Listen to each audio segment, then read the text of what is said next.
بسم الله والصلاة والسلام على رسول الله وعلى آله وأصحابه أجمعين. برانا مولا بخير بين إن شاء الله. وقت پیشکی با ما موسی تاریخ فرمی و پیشکش کردنی چند آیات القرآن پیروز. أعوذ بالله من الشيطان الرجيم. بسم الله الرحمن الرحيم. ألف لام ميم.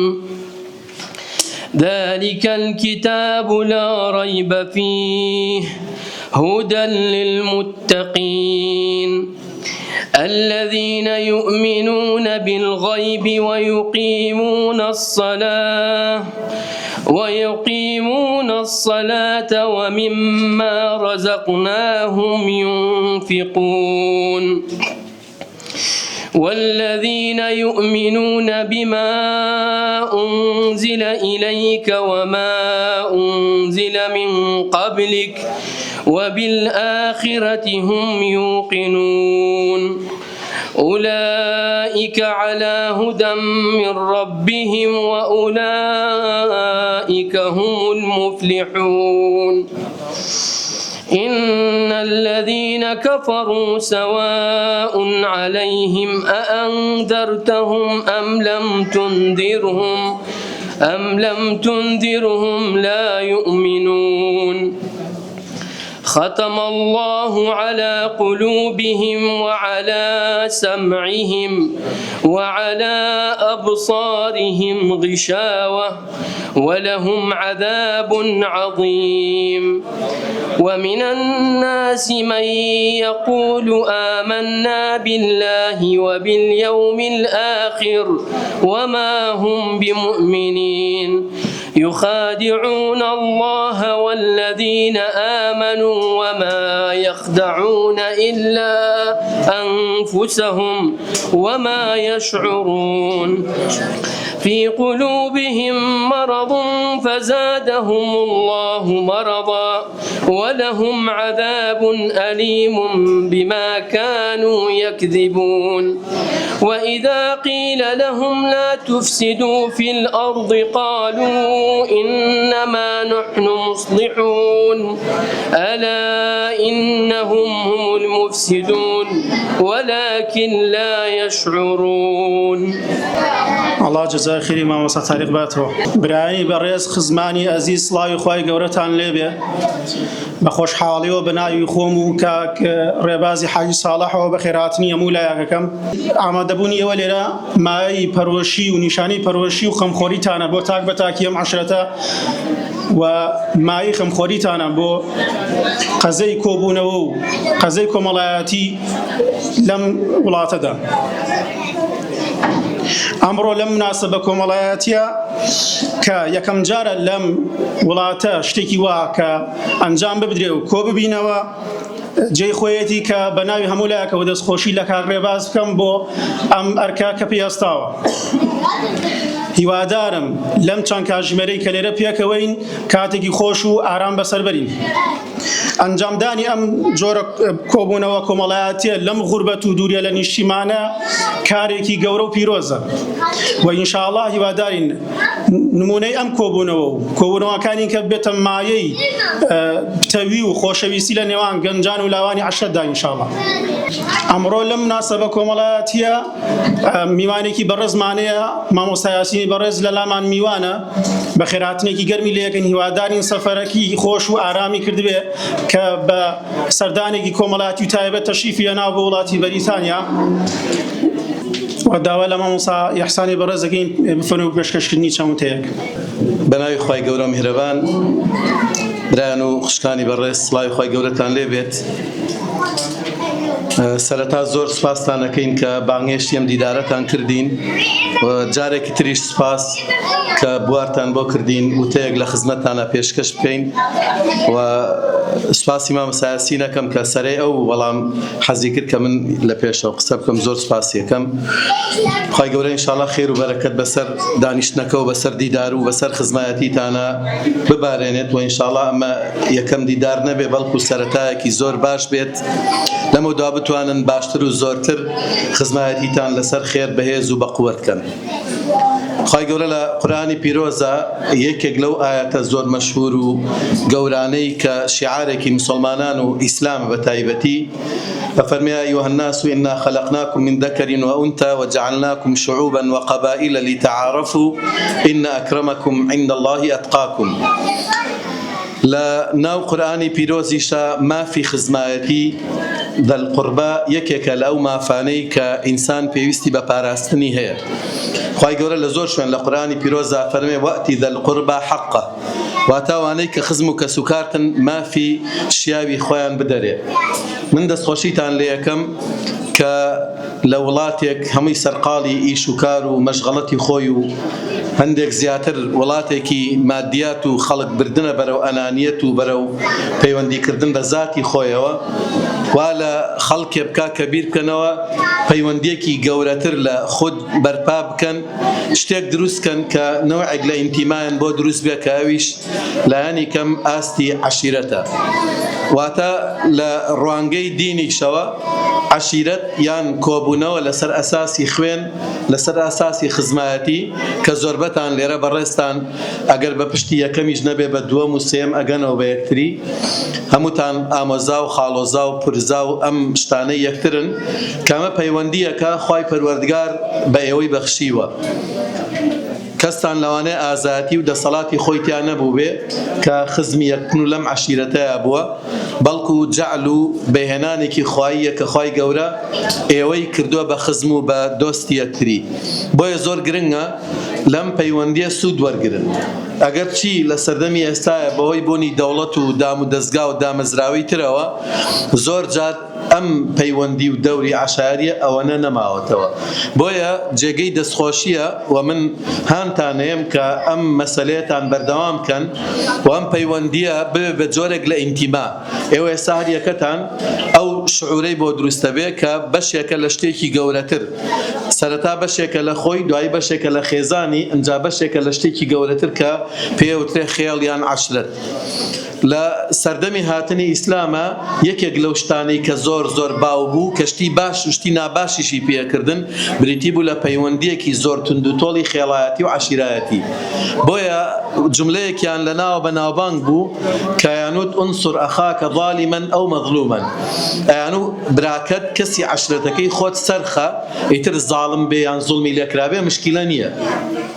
طبعا کە مسلمان بوون هەمویان شعوری ئەوان بۆ دروست بوو کە ئەگەر ئینسان زاڵم بێت تۆ ناوێ پشتی بگری، بەڵام ڕۆژێک پێغەمبەر پێی فەرمووی عەلەیهی سەڵات وەسەلام ئونسر ئەخاکە ظالیمەن ئەو مەظلومەن، وتیانەی پێغەمبەری خوا چۆنە بێت تۆ شتێکی ئەو فێر کردوین ئەوە ئەگەر مەظلوم بوو ئەزانین ئەگەر یەکێ تەعدای لێکرد زوڵمی لێکرا پشتی ئەگرین، بەڵام ئەگەر زوڵمی کرد ئێمە چۆن پشتی بگرین؟ فەرمی ئەوەیە کە دەستی بگرن و نەهێڵن زوڵم بکە. ئەم کۆبوونەوەی کە بەڕێستان لێرە ئەیکەن کە وەکو عەرزم کردن جۆرێکی گەورەتر لە ئینتیماتان بۆ دروستەکە زۆر باشە ئەم مەسەلەیە بقۆزنەوە، یعنی ئەوەی کە من تەرحێکم بۆتان بتوانن چۆنەڵێ میساقێکی شەرەف بەڵێنامەیەکی شەرەف لە بینی خۆتانە لەسەر کۆمەڵێ مەسەلەی مەبدەئی و شتی باش ڕێبکەون کە هەرچی خزم و کاستکاری ئێوەیە لەو شتانە لانەیە جۆرێک لە پرس و ڕاکردنتان بە یەکتری هەبێت. ئەمە زیاتر لە سەردەمێکا کە خەڵک تاقەتی ئینتیما و تاقەتی ئەم شتانەی نەماوە شتێکی باشە ئەگەر ئێوە ئەم مەسەلەیە ئەم مەسلەی عەشرایەتی و خزمایەتیە کۆتان بکاتەوە و جۆرێک لە ئینتیماتان بۆ دروست بکە، بەڵام وای لێبێ کە ئیلتیزامی لەگەڵا بێ. یەکێک لەو کێشانەی کە ئەمڕۆ خەڵک لە دنیای پێوەی ئەناڵێنێ ئەوەیە کە زۆربەی قسە جوانەکان، زۆربەی یاسا جوانەکان، زۆربەی شتە جوانەکان خەڵک وەکو عیلم وەکو قسە وەکو ئەوانە ئەیزانێ و لای کەس شاراوە نییە، بەڵام ئەوەی کە جێگەی نیگەرانی و قسەکردنە قووەتی ئیلتیزام نییە بۆ ئەم شتانە. زۆربەی خەڵک ئەزانێ باشە کامەیە خراپە کامەیە، وەکو عیلم هەمووی هەمووی ئەزانێ بەڵام ئیلتیزامی پێوە ناکە ئەوەی کە ئێوە هەنگاوێتر بەرێتە پێشەوە ئێستا جێگەی دڵخۆشیە و دەستخۆشیتان لێ یەکەین کە ئەم خزمەتیە زیندووەکەنەوە کە لە یەکتر نزیگە بنەوە کە پەیوەندیەک لە بینتانە هەیە تانەوێت بەهێزیکەن بەڵام ئەمە پێویستی بە قووەتێکی ئیلتیزام هەیە بۆی واتان لێ بکات کە بە فعلی یعنی ئەو شتانەی کە هەمووتان ڕێگەکەون لەسەری یعنی جێگەی خۆیەتی ئەم دیدارە کە ئەگەر دیداری یەکەمتانە لەمە دوا دیداری تر ببێت جۆرێک لە ڕێکخستنەوەی تیا بێ دەستەیەک یان 4-5 کە خۆتان بەدڵتانە ئیتر ئایا لە تەمەنایە ئایا لە خوێنەواریە ئایا لە هەر شتێکی ترە ئێوە بەدڵتان بێ دەستەیەکی وا هەبێ کۆمەڵە شتدا بڕێژێ بۆ ئێوە کە هەمووتان ملتەزیم بن پێوەی تیاتانە تەمەنی گەورەیە بە دڵنیایی تیاتانە گەنجترە تیاتانە تازە لە کوردستانەوە هاتووە ئەم تەمەنە جیاجیانە هەمویان پێویستیان بە کۆمەڵە ئیرشادات و بە کۆمەڵە تەعالیم و بە کۆمەڵە ڕێسایە یعنی ئەگونجێ ئێوە شتێک دروستکەن ناوی بنێن ڕێسای عەشیرەتەکەی خۆتان واتان لێبێ هەمووتان ئێستا ئەزان لە وڵاتە کۆمەڵێ کەناڵی زۆر باشەیە کۆمەڵێ پەیوەستبوونی زۆر باشەیە کۆمەڵێ پرۆژەی زۆر باشەیە ئێوە ئەگەر پێوەی پەیوەست ببن ئەتوان خزمەتی خۆتان بکەن خزمەتی عەشیرەتەکەتان کەن چ لێرە لە کوردستان خزمەتی تەنانەت کوردی تریش بکەن و بە دڵنیاییشەوە هەمووتان ئەزانن کە کۆمەڵە شتی خراپیش لە وڵاتە هەیە خەڵگەی تووشی خراپە بۆ لەبەرەوە ئەگونجێ لە ناو ڕێسای عەشیرەتەکەی خۆتانە هەمووتان ئیتیفاق بکەن کە کۆمەڵە شت هەیە ئێوە قبوڵی ناکەن ئیلتیزام فەرزی بکەن بەسەر ئەندامەکانی عەشیرەتەکەی خۆتانە بۆ نمونە مەسەلەن کەستان بەلای دەرمان خواردنا نەڕوە کەستان بەلای مەشروب خواردنا نەڕوە کەستان بەلای عیلاقەی حرامە نەڕوە کەستان ئەگەر قورس نەبێ قسەکە بەلای جگەرە خواردنیشان نەڕوە بەرەبەرە کۆمەڵێک مواسەفات بە خۆتان دابنێن ئەوەی کەوتم ئەتوان ناوی بنێن بەڵێنی شەرەف هەرچی خەڵکی ئەم عەشیرەتەیە پەیوەست بێ بەوانەوە دوای ئەوە لە دانیشتنەکانی ترا ئەتوان تەخطیط بۆ مستەقبەلی خۆتان دانێن ئێوە ماشەڵڵا ژمارەتان زۆرە لەوانەیە لەمە زیاتریش بن کەواتە ئەتوانن بە یەکەوە کە ئاگاتان لە یەکتر بێ لە ئاگاتان لە ئێستای یەکتر بێ ئەگەر یەکێکتان پێویستێکی مادی پێویستێکی کۆمەڵایەتی لە قەومانێکە شتێکی هەیە هەست بەوە بکا کە فعلەن ئینتیما و پشتێکی هەیە لێرە کەەوە جێگەی دڵخۆشیە و هەروەها بۆ مستەقبل ئێوە هەمووتان ئەوەی کە خێزانی هەیە بەرەبەرە مناڵیە بێ ئەوەی کە نیەتی خێزان دروستەکە کەواتە ئەتوانن نەخشەیەک دابنێن بۆ مستەقبەلی خۆتان چۆن مناڵەکانتان تەوجیه بکەن دوای 20 ساڵی تر کە ئێوە بەتەمەن ئەبن مناڵەکانتان گەورە ئەبن چ لە وڵاتە توانی بێتیان جێگە دەستی خۆیان دیاریکەن خوێندنی باشیان کردبێ منسەبی باشیان هەبێ لە ئیداریەکانە بەشدار بن چ ئەوەی کە بتوانن تەنانە لە کاتی گەڕانەوەشە یان نمونەی باش پێشکەش بکرێت کە لە کوردستان احتیمات کرێتە سەری یعنی ئێمە لە وڵاتانە تەجربەی زۆری باشی بەرچاومانەکەوێ ئێوە لە ڕێگەی تەختیتی خۆتان و مناڵەکانتانەوە ئەتوانن ئێوە تەختیتی بکەن مناڵەکانتان بۆ چ خوێندنێ ئەنێرن چی خەڵک پێویستی پێیەتی یعنی ئەوە زۆربەی جار کورد عادەتی بۆ گرت و حەزەکە مناڵەکەی بچێتە سلکە تۆبیەکانەوە یان دکتۆر بیان شتێکی لەو بابەتە بێ بەڵام هەمووتان ئەزانن کە مؤثرترین کەس لە کوردستانە دکتۆرەکان نین ڕاستەوان مؤثرن بەڵام ژیانی هەموو خەڵک بەدەست سیاسیەکان بەدەست مەحامیەکان بەدەست کۆمەڵە لەمانەوەیە کەواتە زۆر ئاساییە کە ئێوە تەختیتێکتانە بێ بۆ مستەقبل هەم بتوانن جێگەپەی خۆتان هەم بوونی خۆتان گەورە و جوانکەن لە وڵاتە هەم سوودیش بە کوردستان بگەێنن بەهەرحاڵ ئەوەی کە لەم کورتە حەزم کرد سوپاسانەکەم کە جێگەتان بۆ کردینەوە قسە بکەین ئەوەیە کە دانیشتنەکەتان دانیشتێکی مبارەکە ئیلتیزامی پێوە بکەن و هەوڵبان گەورەتر بێ دڵنیا بن کە خۆتان سوودی لێ ئەبینن خەڵک سوود لێ ئێوە ئەبینێ بەڵکو لە مستەقبەلاوا بکرێ نەک تەنیا ئەم عەشیرەتە بەڵکو کۆمەڵی عەشیرەتی زۆر بەیەکەوە کۆ ببنەوە ڕوویەکی جوانی کوردەواری لە ئەم کۆمەڵگەیە و لە بەریتانیا و لە شوێنی تریشا پێشکەش بکرێ من جارێک تر دەستخۆشیتان لێ یەکەم خوای گەورە بتان پارێزێ ئینشاءڵڵا خێر و بەرەکەت بڕژێنێ بەسەرتانە مبارەک بێ لێتان و هیوادارم ئیشی گەورەتر و جوانتر بکەن ئەمە کۆتا دانیشتنتان نەبێ و ئەمە سەرەتایەک بێ بۆ ئیشی گەورەتر زۆر سوپاسانەکەم جارێک تر کاتێکی شاد الله جزای خێری مامۆسای ئەحسان بێتەوە بۆ وتەکانی ئێستش بە مامۆستا تاریق فەرمی بۆ پێشکەشکردنی نەشیدەک سەرەتا سەلام عەلەیکم و ڕەحمەت الله و بەرەکاتوه بەخێرهاتنی هەموو ئەو بەڕێزانەکەین کە ئەلەم ڕۆژە کۆبوونەتەوە لێرە پیرۆزبایان لێکم بە بۆنی ئەم ڕۆژە خۆشەوە و داواکارم لە خوای گەورە بەرەکەت بخاتە نێوان هەموویانەوە و برایەتی لەسەر ئەم ئیسلامە بخاتە بینی هەموو ئەو بەڕێزانەوە پێم خۆشە ئینشاءڵڵا بە سرودێک لە خزمەتی بەڕێزتان بم ئینشاءڵڵا تێش و سباینت هەڵگرە کە ڕێبواری سەرسەفەری تێش و سباینت هەڵگرە ڕێبواری سەرسەفەری بەس دنیا بە کوڵتەبە کە نازانی بۆ کوێی بەری کە نازانی بۆ کوێی بەری کۆکردنەوەیەت بۆ خەڵکیە و هەر بۆ خەڵکیش کۆڵبەری ڕێتێش و دارانت دەوێیە بە تەماشنی تێش و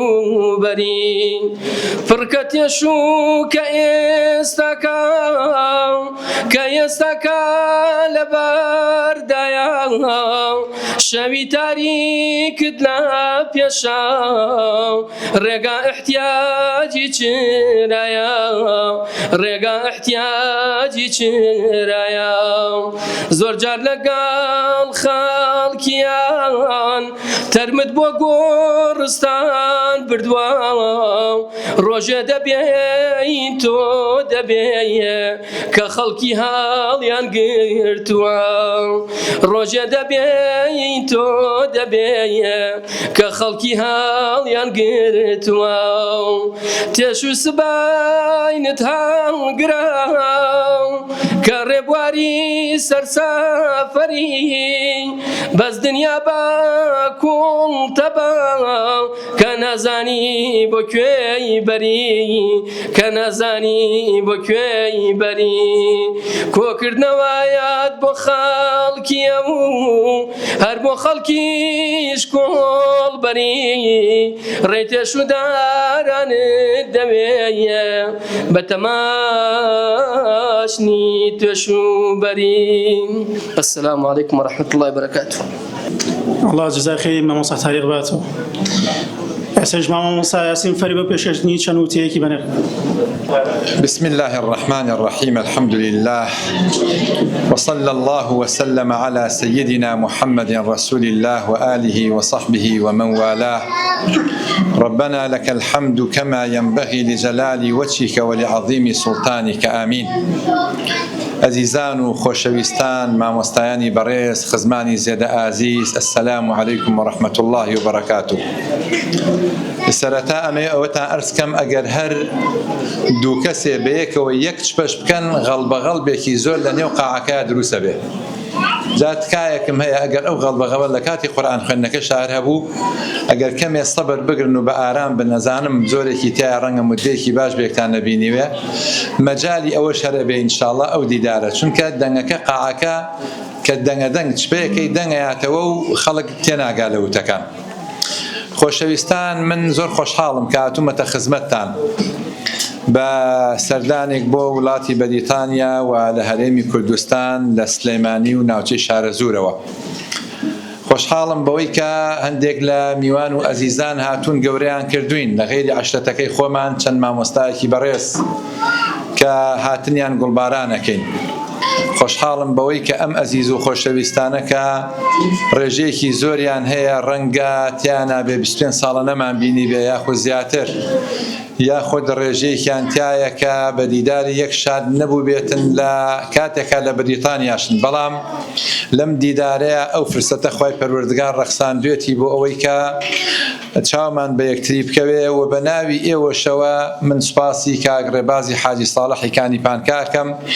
کە سپۆنسەری کردووە و ئەرکی ئەم خوانەی ئەم ڕۆی گرتوۆتە ئەستۆ خوای گەورە پاداشتی باتەوە. من سڵاوی هەموو کەس و کارتان پێگەێنم ئومێدم وایە کە هەمووان دڵخۆش بن و کامەران و بەختەوەر بن بۆ ئومێدەم کە ئینشاءڵڵا هەمووان لە ڕێگەی گەیشتن بن بە دەستخستنی ڕەزامەندی خوای پەروەردگار و هەمووان بتوانین سەربەرزانە سەرفرازانە لەم وڵاتەیە ژیان بکەن و پەیوەندی و پەیوەستبوونێکی تۆکمە و تند و تۆڵ هەبێ لە نێوان کوردان بەگشتی و ئەم عەشرەتە کە عەشیرەتی شێخ ئیسماعیلیە کە عەشرەتێکی پڕشکۆ و شکۆمەندە و ڕیشێکی قوڵ و لە مێژینەی هەیە و خاوەنی وێزگەی پڕ لە سەروەری بێشومار و بێئەندازە لە ژیانی خۆیە. شانازی عەشرەتی شێخ ئیسماعیلی کە دەوڵەمەندە بە کەڵەپیا و بە خێرخواست بە پیاوانی کۆمەڵایەتی بە پیاوانی ئاشتی خواست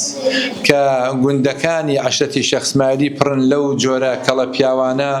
سپاس بۆ خواکە ئێستا و مێژوو و ئایندەش هەمووان شانازیان پێواکرێ. عەزیزەکانم، ئەم کاروباری خزمایەتیە طبعاً زۆر گرنگە کە ئاینی پیرۆزی ئیسلام بایەخی پێدا. پێغەمبەری خوا صلی الله علیه وسلم بایەخێکی زۆری پێداوە بە خزم و کەسوکار و بە دەوروبەر، نەک ئەوەندە بەڵکو خەڵکانێک کە ئینسان ئەیان ناسێت مجرد ناسینەکە ئەبێ وامان لێ بکا کە عەسف و سۆزێکمان هەبێ بۆ یەکتری لە ئایندەیە. پێغەمبەری خوا صلی الله علیه وسلم وڵاتی خۆی خۆشەویست، پێغەمبەری خوا صلی الله علیه وسلم مەکەی خۆشەویست کە ئەی فەرموو ئاوریدایەوە ئەو کاتێک کە دەرچوو ئەگەر ئەهلەکەی تۆ و خەڵکەکەی تۆ منیان دەرنەکردایە ئەی مەکە جێم ناهێشتیت. بەڵکو شاخێکی وەکو ئوحودی خۆشەویست کە لە فەرمودەکەیە باسیەکە، نەک ئەوەندە هەموو جارێ ئەچوو بۆ سەرگۆڕی یەکێک لە پیرێژنێک کە وەفاتی کردبوو، ئەچوو بۆ سەرگۆڕی دوایی دایکە عایشە لێ پرسی ئەوە بۆچی ئەچی بۆ سەرگۆڕی ئەو پیرێژنە خۆ خزم و کەسش نییە؟ ئەی فەرموو کانت تەزورنا ئەیامە خەدیجە، لە سەردەمانێکا کە خەدیجە زیندوو بوو خێزان و هاوسەرم بوو سەردانی ئێمەیە کرد. ئەو سەردانانە زۆر گرنگە. ئەوم فکرەیە کە هاتە پێشەوە خۆشەویستان، طبعاً بەرهەمی زۆری هەیە ئەم جۆرە دیدارانە. من لە ساڵی پار ساڵ نوێ بەر لە ئێستا لە گەشتێکم بۆ ئەوروپا، بۆ فەڕەنسا و ئەڵمانیا و ئەو چەند وڵاتێکی تر، لەوێ چوومە لای یەکێک لە خزمەکان کە چوینە ئەوێ دەستیان کرد بە گریان، کە چوینە ماڵەوە دەستیان کرد بە گریان. وتمان باشە ئێمەشیان خستە گریان، دەدوای یاژیر بوونەوە و کەنانمان خوارد و وتیان کاکە چۆن ناگرین؟ 9 ساڵە ئەمە یەکەم جارە کەسێک بێ لە جەژنی قوربان تەقەبا لە دەرگامان و جەژنە پیرۆزەمان لێ بکا. جایەک تکای لێکردم کە بیگەێنم، ئەوش ئەوەیە ئەیگوت ڕێزی ئەو دەن کە چکلێتە بگرن کە لە نوێژی کە لە جەژنەکانە هەڵیەگرن لە ماڵەکانی یەکترا، حرمەتی یەکتری بگرن کاتێکە نزیکن لە یەکتریەوە، کە دوور ئەکەونەوە کە دابڕێن. ئەو جارە عەتف و سۆز و گەرمی و تام و چێژی نیشتمان وە کەسوکار وە دەوروبەر وە خانەوادە، باوک، دایک، برا، ئامۆزاکان، پورزاکان لە گەڕەک و بانەکانە. ئێستا ئێمە هەموو لە بەرچاومانە کە لە کۆڵانەکانی پانیپانکە و گرێزە و خراپە و شانێری و ماو و کەچەڵی و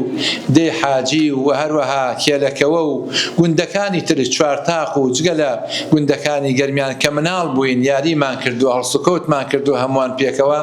هەمووان ئێستش تامەزرۆی ئەو سووتانە هەیە لە دڵ و جەرگمانە بۆ ئەو جێگەیە. ئەزیزەکانم، من ئەزانم لێرە قورسە ژیان لە ڕووی مادیەوە ناڵێم، هەمووان تێرن لەخوا بەزابێ. ئەزانم هەمووان ماندوون، ئەزانم هەمووان وێڵ بوون بە دوایی دۆزینەوەی نیشتمانێکا کە بتوانن ئەسپی خۆتانی تیاتاو بن، بتوانن تاسوق و تامەزرۆیی شکۆمەندی تیا بشێنن. بەڵام لەگەڵ ئەوەیشە ئەزانم کەوا ژیان لێرە کە نەتوانی لەگەڵ کۆمەڵگەیەکی وەکو بەریتانیا دەمەجبی تێکەڵبی بەسەر بەخۆیی خۆت بە کولتوری خۆت بمێنیتەوە، ئەزانم زۆر قورسە. بۆیە هونەرێکی زۆر گەورەیە کە ئینسان لە وڵاتەیە هەڵکا، هونەرێکی زۆر گەورەیە کە ئێستا بە بەرگی کوردیەوە ئاوا دێندیدار سازەکەن، هونەرێکی زۆر گەورەیە کەوا پەیوەست بن بەم دینەوە، بەم ئیسلامەوە، بەم نەریتەوە، بەم خۆجوانەوە کە ئێمە لە عەشاری خۆمانە لە کوردەواریە پارێزگاریمان لێ کردووە. زۆر گرنگە ئینسان کە ئەژی هەز بە مەعیەتی خوای پەروەردگار کە بۆی کە خوای پەروەردگار لەگەڵمانایە، ئەمان بینێ، گوێی لە قسەکانمانە، دەستی پێمانەوەی خوای پەروەردگار ئەگەر لە نێو ئاگری شابێ. معجیزە ئاسان خەڵکێک گەشتۆتە ئێرە دەستی خوای پەروەردگاری پێوە بووە، بێ ئێمە هەموو ئەوانەمان لە یاد بێ. من ڕووەکەمە خوشکانی بەڕێز، دایکانی بەڕێز کە حرمەت لە مێردەکانیان بگرن، کە ماندووە بن، کە زەحمەتە کێشن. من ئەزانم هیوا هەیە چێ ئیشی غەسلەکە لە بەیانەوە تا ئێوارە بەتابەت هاوینان بەهەرحاڵ ئێستا، بەڵام زستانان لە بەری پێوە هەتا تەوقی سەری ئەتەزێ ئەلەرزێ بۆەوەی پاروەنانێکی حەڵاڵ بۆ ماڵ و مناڵەکەی خۆی بەخێو بکە. حرمەت لە مێردەکانتان بگرن. ڕووەکەمە پیاوەکان حرمەت لە خێزانەکانتان بگرن کە ئێوە چنە دەرەوە، کە گەشتەکەن، کە سەیرانەکەن، کە ڕەفیق و کە سوکاری خۆتانە بینن، بەڵام خێزانەکانشتان بەجێهێشتنیان لە چوارچێوەی دیوارێکە نە ڕۆژێن نە دوان نەسیان نەدە نەسەد نەمانگە نە ساڵێ نەدا ئەوە قورسە بێ لەسەر حاڵەتی دەرونی ئافرەت تەنها پێویستی بە نان و ئاو و دیوارێک و خانوویەکی خۆش نییە پێویستی بە عەتفە بە سۆزە پێویستی بە خۆشەویستیە پێویستی بەوەیە کە بچێتە دەرەوە لە سەیرانێکا بەشدار بێ لەگەڵ خزمەکانە پێویستی بەوە هەیە کە لەگەڵ خۆتانە بیان گێڕن بۆ بازاڕێکە بۆ ماڵی دۆستە خۆشەویستەکان ئەوانەی کە خزمی یەکترین ئەوانەی کە متمانە هەیە لە نێوانتانە ئەمە کار و کایی زۆر زۆر گرنگە ئەزیزەکانم سەبارەت بە کۆمەڵایەتیەکان ئەکرێ کە بێتە هەوێنێک بۆ مەینی ئەخلاق ڕەوشت دابوونەریتی زۆر زۆر جوان کە ئێمە لە کوردەواری خۆمان و لە ئاواییەکان و لە سیبغە و چوارچێوە و جوغز و قاڵب و بازنەی عەشایری خۆمانە ئەلحەمدوللا لە باو و باپیرانمانەوە فێر بووین و هەتا ئێستش بۆمان ماوەتەوە کە ئێمە نەزانم ئێوە ڕێژێکی زۆرتان یا هەمووتان دڵتان هەل لەوەیە و چاوەڕوانی ئەوەکەن کە ڕۆژێک لە ڕۆژان فرسەتێک بێتە پێشەوە بگەڕێنەوە بۆ زێدی خۆتان کە ئومێدمان وایە ئینشاءالله ئەوە سەر بگرێ بەس بزانن الحەمدوللا ئیسفادەتان کردووە لە ڕۆدارایەکەوە بێ لە ڕووی کولتور و کەڵچەری وڵاتانی ترەوە بێ و هەروەها لە ڕووی ئاشنابوون بێ بەوەی کە ئەمڕۆ مرۆڤایەتی بەو تەکنۆلۆژیایی کە پێی گەیشتووە لە ڕابردووە خەڵکی عەشایری خۆمان و کورد کەمتر چونکە ژێر دەستە بووین چامان نەکرابووە ئێستا سوپاس بۆخوا گەشتکردن بە فڕۆکە بوونی ئەندازیار دکتۆری پێشکەوتوو لە نێو قەوم و کەسوکارەکەی خۆمانە ئەمە خۆی بۆ خۆی دەستکەوتێکی زۆر زۆر گەورەیە لەم خزمایەتیە ئەزیزەکانم کە من ئومێدم وایە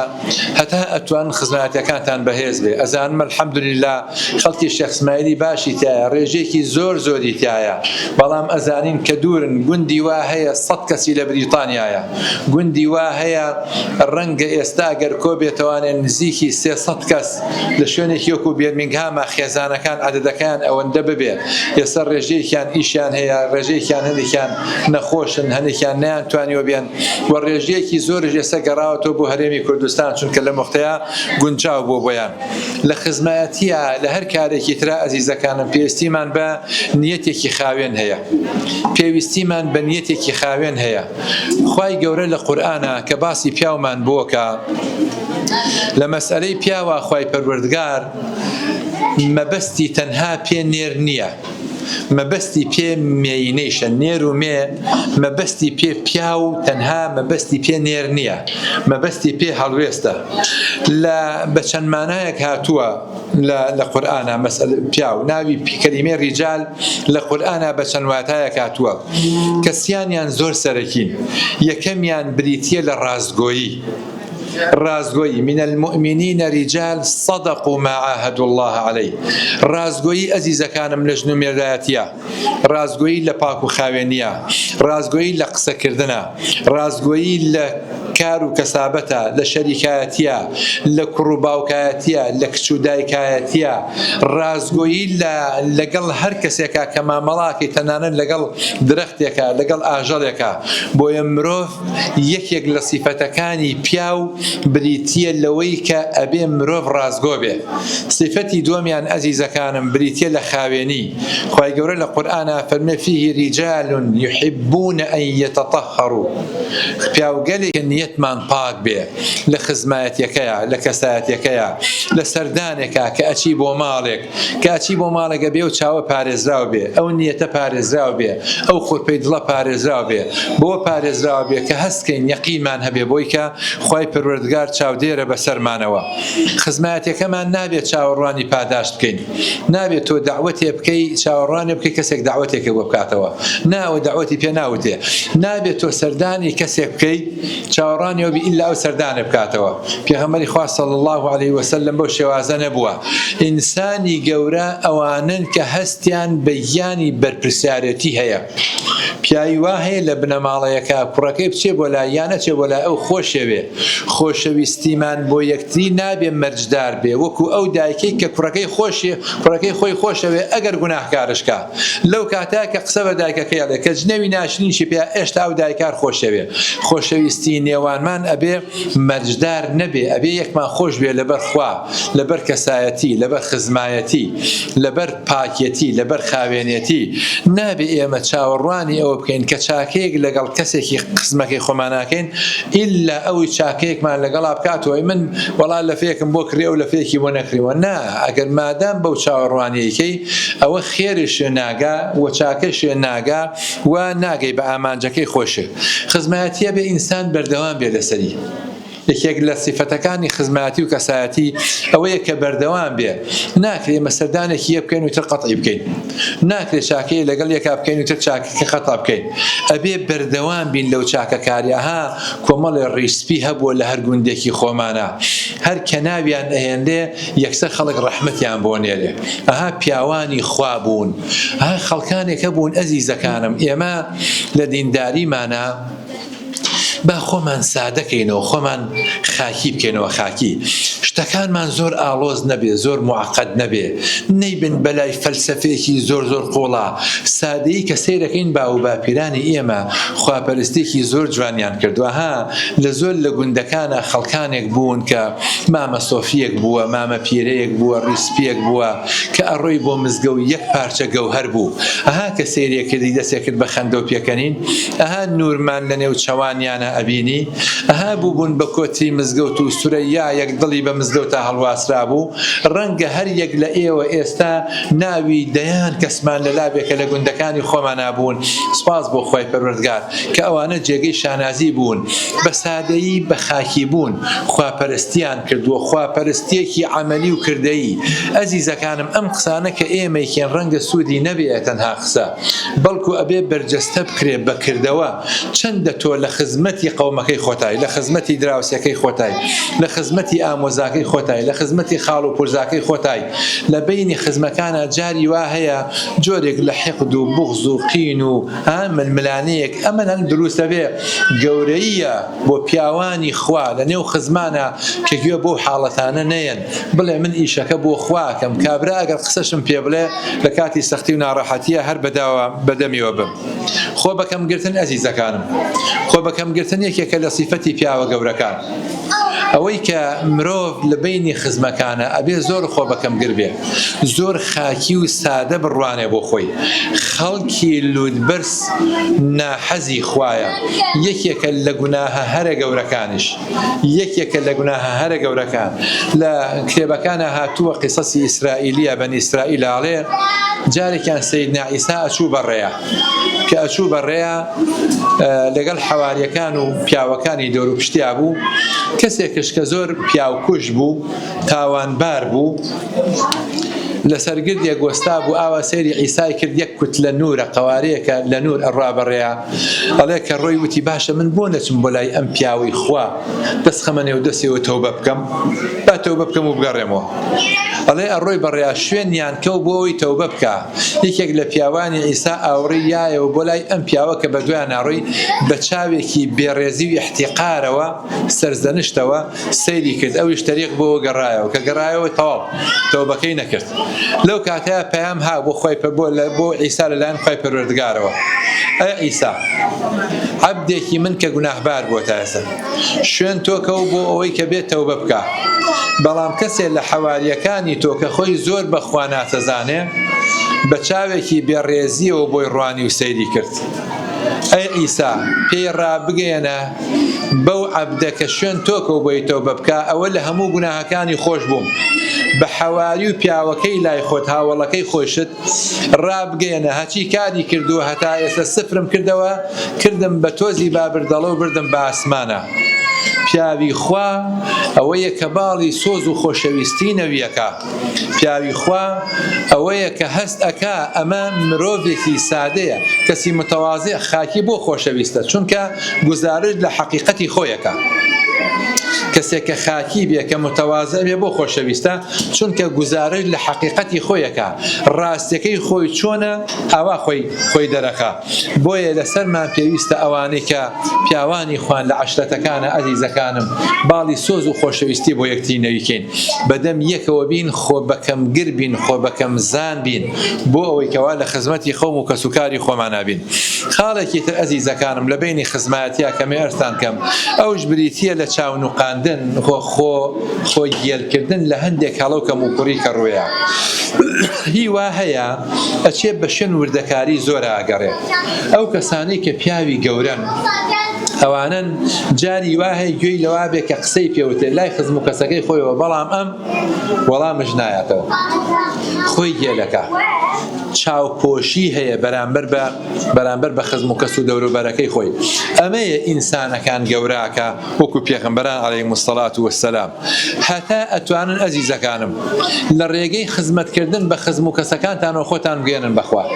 نزیکترین ڕێگە بۆ گەشتن بەخوا خزمەتکردنی مرۆڤەکانە خزمەتکردنی ئینسانەکانە خزمەتکردنی دەردەدارێکە خزمەتکردنی بێنەوایەکە خزمەتکردنی کەسێکە کە ڕوو لەم وڵاتاکە کە کەسێکی وای نییە بەڵام تۆ مەوایەکی بۆکەیتەوە پەنای ئەی بەڵام تۆ لە خزمەت یابیت و خزمەتێکی ئەوەکەیت جا خاڵێکی تر عەزیزەکانم یەک لە کێشە هەرە گەورەکان ئەوەیە کە هەندێک کەس هەن لە نێو عەشرەتەکانە تەحەممولی ئێش و ئازار ناکەن یەکسەر خریشکێکی لێ بەرزەبێتەوە هاوارێکی لێ بەرزەبێتەوە دێمە فڵان کەس تووشی کێشەیەکردن دەوەیکردن ئەبێ ئێش و ئازاری یەکتری قبوڵکەین جاری وایە کەسێکە بێ لە هەریەکە نوێنێ شەیتان زەفەری پێنێ جاری وا هەیە تووشی هەڵەیەکە بێ کە تووشی ئەم هەڵەیە بێ معنای وان نییە ئینسانە ئیتر ئەبێ زەربی بێنی بەسەرا سفری بکەیتەوە بەخوام ئینسان ئاوایە زۆر جار ئەزیزەکانم ئەوانەی کە گوناهکارن ئەگەڕێنەوانێ ئەوانە خەڵکە ئەبنە پیاوی خوای گەورە زۆر نمونەشمان هەیە لەو شێوازە کە تۆبەیان کردو و گەڕاونەتەوە نمونەیەکی جوان پێشکەشەکەن بۆیە بێ ئێمە تەحەممولی ئازاری یەکتری بکەین تەحەممولی هەڵەکانی یەکتریش بکەین پاشان یەک لە سیفەتەکان کە هەیە لە ناو خەڵکیەکە ئەوش منەتکردنە بەسەر یەکە ئەوڵێ ئەوم بۆ کردو ئەوڵێ داوەتی ئەوم بۆ کردو ئەوڵێ من ئەو کارم بۆ ئاسان کردووە لێ من ئەوە نەپارەم مایە ئەمە لەبەر خوا بکرێ خزمەتی ئەوە نییە کە منەتی تیا بکرێ بەسەر یەکتریا ڕەچاوی حاڵی یەکتری بکەین جاری وایە کەسێک حەسوودیەکە با بە کەسێک کاکە لەبەرەوە نیەتی جاری وایە کەسێک دەنگ بەرزەکاتەوە بەسەر تا لەبەر ئەوەیە کە لە ماڵەوە تووڕەیە کێشەیەکی توش بووە ئیشەکە نایە بەدەستەوە یعنی مەبەستمە ئەوەیە ئێمە هەمووان ئەبێت تەحەممولی یەکتری بکەین و پاساو بێنینەوە بۆ یەکتری پاساو بێنینەوە بۆ یەکتری یعنی ئەو کەسانەی زۆر نزیکن لە خواوە ئەوانن کە زۆر پاساو ئەهێننەوە بۆ یەکتری کەسێک قسەیەکی پیاڵێ بڵێ کاکە لە بیری چوو قسە پیاڵێ بڵێ کاکە کێشەی هەبوو یەکێک مەسەرەن بە خێسەیەک وەسێتەکە بڵێ کاکەوە دیارە گرفتێکی هەیە مشکلەیەکیە شتێکی ئاوا پاسەی بۆ بێنیتەوە منەتکاری نەبێ بەسەر یەکتریا مڕاعاتی یەکتری بکەین جاری وایە کەسێکە تووشی موسیبەتێکە بێت تووشی هەڵەیەکە بێت هیوا هەیە زۆر بەتوندی سەرزەنشتێکە دا بەزنە سەری لەناو قەوم و عەشرەتانە یەکەم جار ئەو کەسەی کە لێ قەومێ لە ئامێزی بگرن ئەنجا دوای ئەوە کە هادی بۆ وەزعەکە ئەو جار سەرزەنشتی بکەن بڵێ براکەم ئاوا نابێ بۆ شێوەیە نابێ ئاوا ئەبێ پاشانش کەسێکە گلەیەکی هەیە لە من لە تۆ ێ بەسەر چاو گلەیەکە خەمە سەرم سەر چاو گلەی لە دۆستەکرێ کاڵێ کاکە نەهاتی بۆ تەعزیەکە ێ باشە بڵێ نەهاتم وەڵا پێم نەکرا نەهاتی بۆ ماڵم مادام پێی خۆشە خزمایەتی بەو هامشۆیەوە خۆشە ئێستا منەزانم لە شادێک و بێرمینگامە لەم قەومەی خۆمانە خەڵکانێکی تایە بەدەمەوەن بۆ هاوکاری بۆ داڵدەدان بۆ پەنادان بۆ چون بۆ تەعزیە بۆ بەدەمەوە چوونی خەڵکی ماشەڵا ناویان هەیە لەخوا بەزیابێ ئەڕۆی بۆ هەر شوێنێ بۆ هەر لایەگەڵێن کاکە وەڵا ئەو فلان و فلان و فیسار ماشەڵا لەوێن بەدەمی ئەو خەڵکەوە هەن نمونەیان جوانە ڕووی با و باپیری خۆیان سپی کردوتەوانێ نمونەیەکی زۆر جوانەکەوانە پێشکەشیەکەن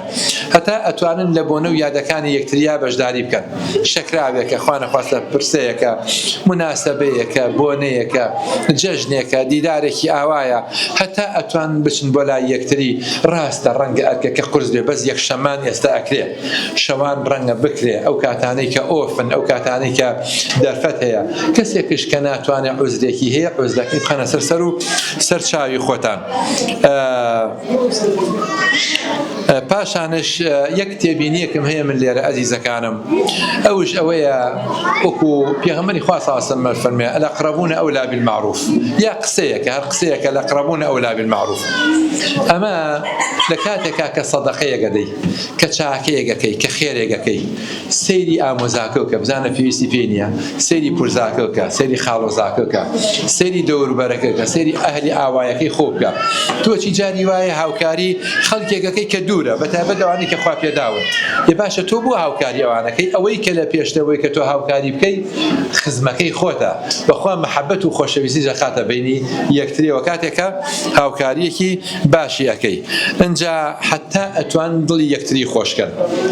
ئەزیزەکانم جاری وایە گوێگری بۆی دڵی خۆشە بێ جاری وا هەیە وەسفی کەسێکەکەی دڵی خۆشە بێ جاری وا هەیە لێرە تۆ تەلەفۆنەکەی بۆ باوکی ڕەفیقەکەت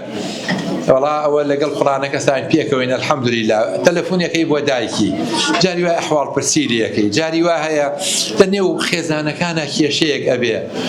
چەند خۆشە تۆ لێ ببڕێ قۆڵی لێ ماڵی بچی بۆی کە کێشەکە چارەسەرکەی خێزانەکە بنەری بۆ لای خێزانەکەی بڵێ نەسیحەتی بکە ئەنجا تۆ خۆ نەسیحەتی پیاوەکە بکەی بە هەمان شێوە بەو شێوازانە ئەو جار عوزری یەکتری قبولکەن ئەزیزەکانم ئەوەندەی کە ئەتوانن عوزر و پاساوی یەکتری قبولکەن بۆ ئەوەی کە ئێمە ئەگەر عوزری یەکتری قبول نەکەین عەزیزەکانم وەڵاهی لەگەڵ یەکە هەڵ ناکەین هەر یەکەمان لە دایک و باوکێکین لە بیئەیەکین لە ژینگەیەکین خەلفیەتی سەقافی و ڕۆشنبیریمان جیاوازە زۆر جیاوازین لە یەکتری تۆ خۆ حەزی لە خواردنێکە کەسێکتر حەزی لە خواردنێکی ترە حەزی لە خەوە لە شوێنێکا کەسێکتر لە شێوازێکی تر ئەمانە لە یەکتری قبولکەین نەیکەین بە کێشە دیکتاتۆریەتمان نەبێ وەڵام من چۆن بیرەکەم و خەڵکا بێ هەمووی ئاوا بیر بکاتەوە خاڵێکی تر ئێوە کە خزم و کەسی یەکن لێرە ئەزیزەکانم پێویستە کە شورا بە یەکتری بکەن کە پێویستە پرست و ڕاوێشتان هەبێ بە یەکتری بۆ ئەوەی کە بتوان زاڵ بن بەسەر گرفت و کێشە و مشکیلەکانە من خۆشحاڵم کە بە خزمەتتان گەشتم خوشکانی بەڕێز و هەروەها برایانی بەڕێز لە عەشرەتی شێخ اسماعیلی کە نمونەیەکی جوانی عەشرەتەکانە تەبایەکی باشێ لە بینە سپاس بۆ خوا عەشرەتێکی زۆر دیارە هەر لە سەردەمی عوسمانیەکانەوە کە عەشرەتی شێخ اسماعیلی 500 سواری هەبووە کە وەکو لە کتێبەکانە هاتووە کتێبی سەردەمی عوسمانی هەیە کە ئێمە کتێبانەمان هەیە دیراسەمان کردووە هاوتای عەشرەتەکانی تر دراوسەکانی تر لە عەشرەتەکانی تر کە شان بەشانی یەک الحەمدولله خزمەتگوزاری زۆر جوان پێشکەش کراوە سڵح و ئاشتەوایی زۆر باشێ لە نێوانە و ئەم قەومە بەرگریەکی بێوچانی کردووە لە خاک و گەل و نیشتمان کۆمەڵێک ڕۆڵەی و قوربانی پێشکەش کردووە لە پێناوی ئەم گەلەیە و ئێستش لەسەر خاوێنی و پاکێتی عەشایری خۆمان دابوونەریتی با و باپیرانمان پەیوەست بە ئاینی پیرۆزی ئیسلام و هەڵگرتنی شوێنپێکانی پێغەمبەری خوا صلی الله علیه و سلم بەردەوامین و هەروەها بەردەوام بین من جارێکی تر خۆشحاڵی خۆم دەرەبڕم بۆ خزمان و خۆشەویستان کە ئاشنا بوومەوە پێتان و من بە گەشتێک هاتووم لە سلێمانیەوە و لە شارە زورەوە بەرە وڵاتی بەریتانیا خۆشحاڵ بووم بۆی کە شاد بووم بە دیداری جوان و ناستارتان هاتنتان گوڵبارانەکەم و یەک دنیا ڕێز و خۆشەویستیم هەیە بۆتان و سەلام و خۆشەویستی یەک بە یەکی ئەو قەوما گەێنم بە ئێوە خوای گەورە یار و یاوەری هەمووان بێ وەسەلام عەلەیکوم وەڕەحمەتوڵڵاهی وبەرەکاتوه